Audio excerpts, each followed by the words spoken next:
On this next one, we're over a triplet feel, and we're in D minor.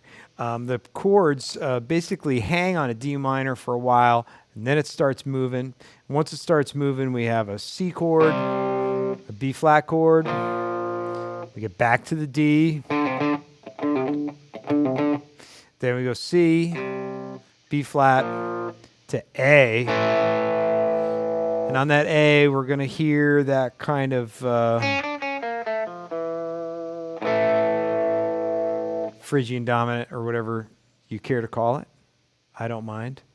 And we're going to look at a lot of triplet sequences, some scalar, some arpeggio based, and a couple that are just straight up and down the neck. So it's going to be a good time. Let's check it out. Right at the top in this example, we have a sequence that we look at elsewhere in the course. It's just in this time we're doing it in a triplet grouping or sextuplet grouping. So this is something that I think Paul Gilbert brought because it's really good for alternate pickers.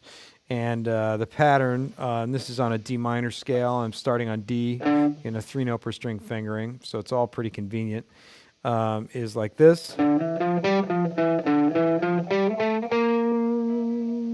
So that's the pattern, and then you just keep moving it across the neck.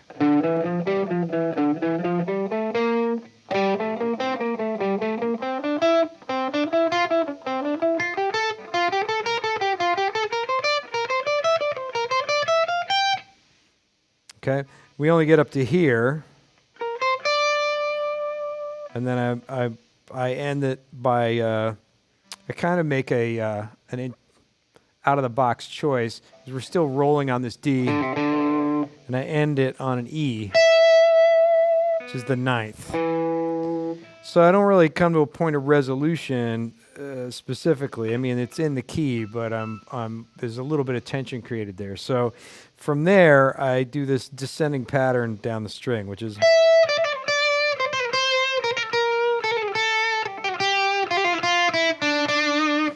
And these kind of trills and slides is something that I really got into doing from working with violin players, and also when I was in Kitaro's band, we had to do some things that were influenced by Eastern music and sitar music and so on.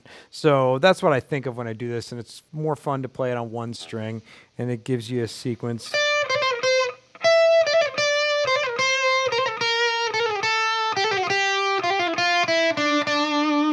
And just really slowly.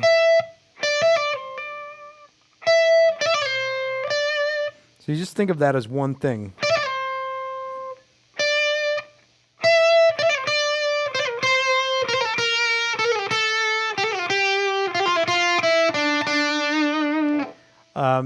Has a lot of flair, and I just enjoy it. So now I'm down on D, and now the chords start changing. C to B flat.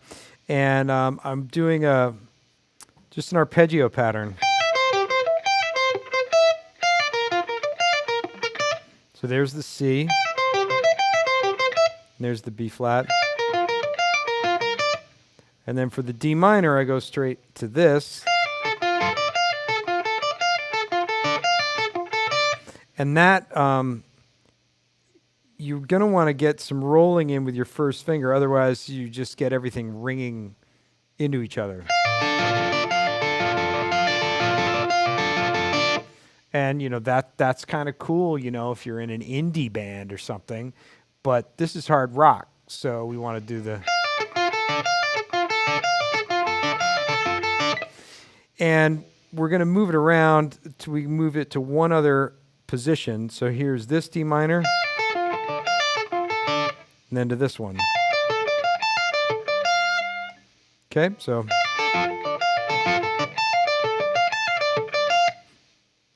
So one thing to work on there, if you go back to your fundamentals, if you want to get in the woodshed on this, is that you're targeting for your position shift. Okay? Then back to the C. And then A. So for the A chord, I'm going to add the B flat, which This is the flat 9. And when you add the B flat to the A7 chord, you get a fully diminished 7 arpeggio. And that is a symmetrical chord, so I can just move it every 3 frets and play the exact same pattern. So I go from the C,